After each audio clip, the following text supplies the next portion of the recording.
कुरुक्षेत्र का युद्ध खत्म हो चुका था।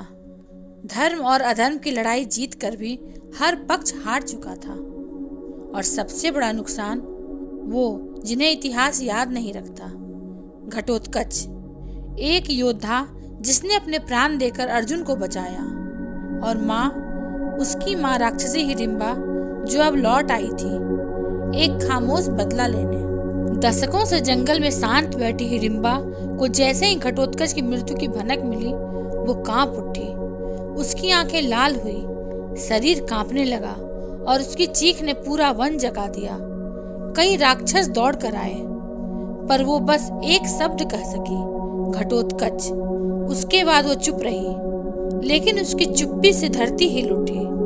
उसने अपने मायावी रूप को फिर से धारण किया और चल पड़ी युद्ध भूमि की ओर। न प्रतिशोध के लिए, न विनाश के लिए, बल्कि जवाब लेने। वो कुरुक्षेत्र पहुंची, जहां केवल राख थी, टूटे रथ, बिखरे शस्त्र और अधजली चिताएं। घटोत्कच की मृत्यु जहां हुई थी, वहां वो रुकी। उसने जमीन छुई और धीरे से कहा, मुझे माफ करना बेटा, माँ ने तुझे अकेले मरने दिया। कुछ पल बाद उसने अपनी आंखें बंद की और उसकी मायावी शक्ति चारों दिशाओं में फैलने लगी।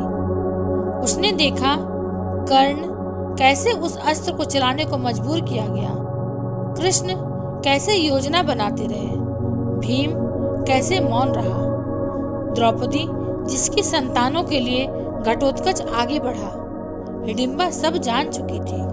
उस रात न अर्जुन चैन से सोया, न भीम, न कर्ण और न ही श्री कृष्ण। हर योद्धा के मन में घटोत्कच की छाया थी, क्योंकि युद्ध जीत कर भी उन्होंने एक पुत्र खो दिया था और एक माँ को हमेशा के लिए तोड़ दिया। हिडिंबा न चीखी, न चिल्लाई, न किसी को श्राप दिया। उसने बस खड़े होकर सबको देखा।